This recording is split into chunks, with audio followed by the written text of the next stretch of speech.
We interrupt your regularly scheduled Dry July to bring you TJI. It's like TMZ, but with no budget and make it sober. Coming up, vape drama that actually is healthy. Brad Pitt, bearing his sober soul, and The Bear is back to make you cry over a sandwich. Again. And all of this is brought to you by our fake sponsor of the week, Narc Cheese, the only charcuterie board that actually also calls your sponsor. And powered by Petty Comebacks, Sparkling Water, and Zero Regrets. And now for the top 5 Buzz-Free headlines of the last week. Forget your friend's sketchy vape pen that smells like battery acid. Ripple's plant-based vapes are serving herbal wellness realness. Think lavender hits without the sketchy side-eye. This article is trending harder than a kale cleanse in January. Seriously, it's been the top read article for 75 hard. Is it wellness or witchcraft? Either way, your lungs just booked a yoga retreat. And coming in at number 2, Brad still got it Pitt hits the Armchair Expert mic and gave us peak vulnerability meets Silver Fox vibe. The Sober Curator updated its VIP guest list to Sober All-Stars from Dax Shepard's show. Spoiler alert, it's basically the Avengers of recovery. And if this were Sober Tinder, we'd swipe right on every single one of them. When The Bear first dropped, we all thought it was just about a kitchen. Surprise, it was actually a masterclass in codependency, grief, and that one uncle who means well. Season 1 had us checking our own family drama with a side of beef.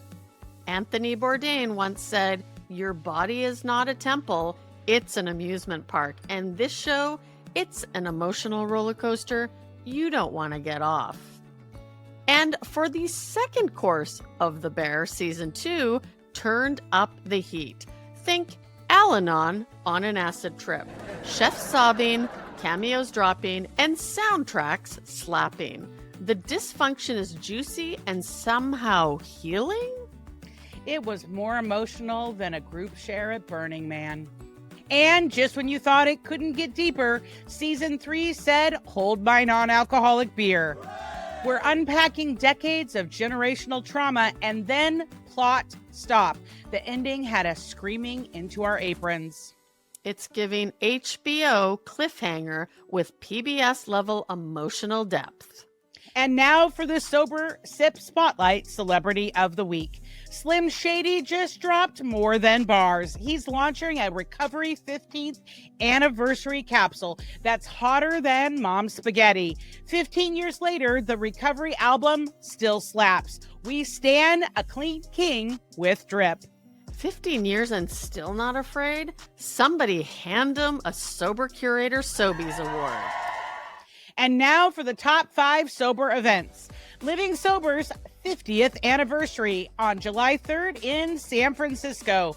The OG Sober Party turns the big 5-0. Expect laughter, wisdom, and maybe a few old-timers who still say cell phones are a character defect. And on July 4th, online, Thirsty for Wonder, a virtual gathering. Our own Anne-Marie Cribben is zooming into your living room with joy, reflection, and zero awkward barbecue small talk. Fireworks, optional. Insight, guaranteed. And in Miami on July 5th, Daybreaker Coffee Club. Rise, grind, and dance. This sober morning rave serves espresso shots and DJ beats. No hangover, just high vibes and probably too many oat milk lattes. And in Minnesota on July 7th, Soba Golf. 4, get the beer cart. It's time for birdies, boundaries, and big swings.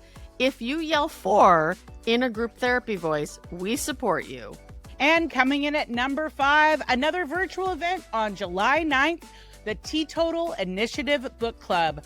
Calling all bookish babes, this monthly club dives into reads that hit harder than your ex's mixed signals. No booze, just brilliant banter and literary hot takes, BYO sparkling water, and spicy opinions. This is T. Booge, and that's your Buzz-Free Bulletin from TJI. Like TMZ, but with more electrolytes. And sadly, that's all the time we have. As we like to say at the Sober Curator, getting sober matters. Staying sober matters more.